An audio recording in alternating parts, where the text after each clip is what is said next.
Start.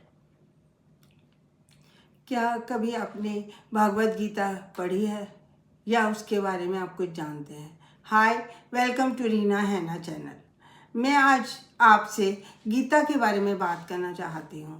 भगवान कृष्ण का उपदेश है जो कि उन्होंने अर्जुन के माध्यम से हम सबको दिया है। आज के जीवन के लिए वो सार्थक उतरता है, आज के हिसाब से बिल्कुल सही है और वो अर्जुन के माध्यम से हमें समझाना चाहते हैं कि हमें ज़िंदगी में क्या करना है और क्या नहीं करना है। इस भागवत गीता के अंदर 18 अध्याय हैं और 18 अध्यायों में एक एक अध्याय अलग अलग है। सब में कुछ ना कुछ उन्होंने ज्ञान दिया ही है।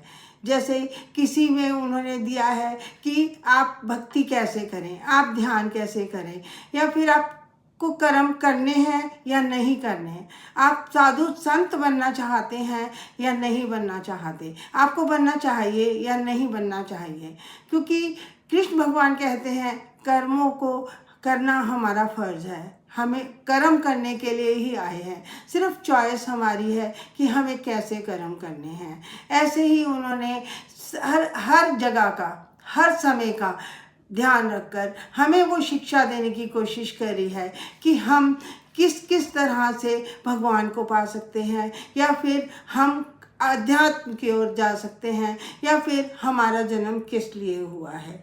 और हम भगवान के अंश हैं, भगवान के साथ ही रहना हमारा अपना एक संस्कार है। हम भगवान से कभी पृथक, कभी अलग नहीं हो सकते। अगर हम कभी अपने आप को भी देखें तो हमारी सांसें कैसे चलती हैं, हमारा शरीर कैसे चलता है, सिर्फ एक आत्मा के निकल जाने से हमें लोग मरा हुआ कह देते हैं, हमें मृत कहते हैं। और भगवान ने ये ही सब समझाने के लिए गीता का उपदेश दिया जो कि अर्जुन के माध्यम से हम सब के लिए था। और हम अगर उस गीता को पढ़ेंगे तो फिर हमें पता चल जाएगा कि हम किस लिए यहाँ पर पैदा हुए हैं, हमारा इस जीवन के लिए क्या कर्तव्य बनता है, दूसरों के लिए क्या कर्तव्य बनता है, या फिर हम अपने जीवन के लिए क्या करें, कैसे जिए इस जीवन को, ताकि हम उस लक्ष्य को प्राप्त कर सकें जो भगवान ने हमारे लिए रखा हुआ है, चुना हुआ है, या फिर होना ही चाहिए। उन्होंने तो बहुत कुछ ऐसा समझा दिया है इस गीता के अंदर जो हम शायद आज के जीवन से मिलाना नहीं चाहते या फिर समझना नहीं चाहते। और कई बार तो मैंने ऐसी बातें सुनी हैं कि लोग मजाक उड़ाते हैं अपने ग्रंथों का, अपनी गीता का, कि उसमें तो सिर्फ लड़ाई के लिए भगवान कृष्ण ने उपदेश दिया है कि तुम लड़ो और अपने लोगों को मारो, जबकि ये बिल्कुल गलत है। उन्होंने ये बदला है कि मैं सब कुछ करने वाला हूँ, आप सिर्फ करता हो और आप अपने कर्म करते चले जाओ और उसको मेरे को समर्पित करते जाओ, ताकि आपको उन कर्मों का भुगतान ना करना पड़े। कर्म वही हमारे हैं जो हम मैं समझ के करते हैं कि मैंने किया, मैंने उसका अच्छा किया, मैंने बुरा किया। और कर्म जब हम अच्छे करते हैं या बुरे, हमें उन सब के फल मिलते हैं अगर उसमें हम मैं लगाते हैं। लेकिन वही कर्म चाहे हम कैसे भी कर रहे हैं, अगर हम भगवान को समर्पित करते हैं तो फिर हमें उनका भुगतान नहीं करना पड़ता, उनका भार हमारे सिर पर नहीं होता। ये कृष्ण भगवान ने गीता में समझा कर कहा है। आज के टाइम में उस भागवत गीता का बहुत सरल रूपांतर कई जगह आपको मिल जाएगा। मैं सबसे कहना चाहती हूँ, एक बार कहीं से भी आप डाउनलोड भी कर सकते हैं, कोई किताब भी ले सकते हैं।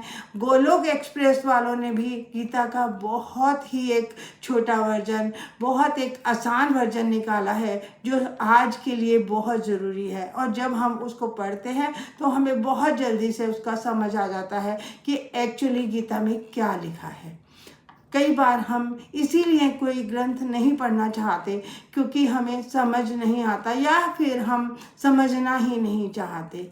मैं ये कहना चाहती हूँ कि एक बार अपने दिमाग से सोचकर अगर हम थोड़ा ध्यान लगाकर इन किताबों को पढ़ें, इन ग्रंथों को पढ़ें, जो भगवान की शिक्षा है, जो उपदेश है हमारे लिए, तो शायद हमारा जीवन सार्थक हो जाए, तो शायद हम उस लक्ष्य को पालें जो भगवान भी हमारे लिए चाहते हैं या उन्होंने हमारे लिए निर्धारित किया हुआ है।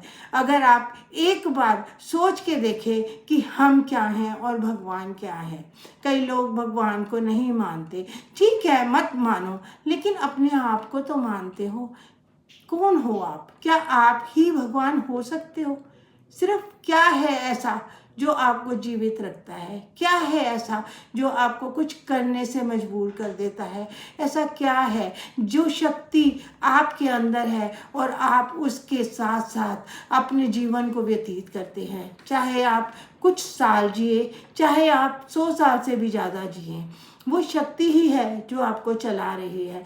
नहीं तो किसी की क्या ताकत कि किसी मरे हुए आदमी को, औरत को या किसी भी मरे हुए शरीर में दोबारा प्राण फूंक कर उसको जिंदा कर दे।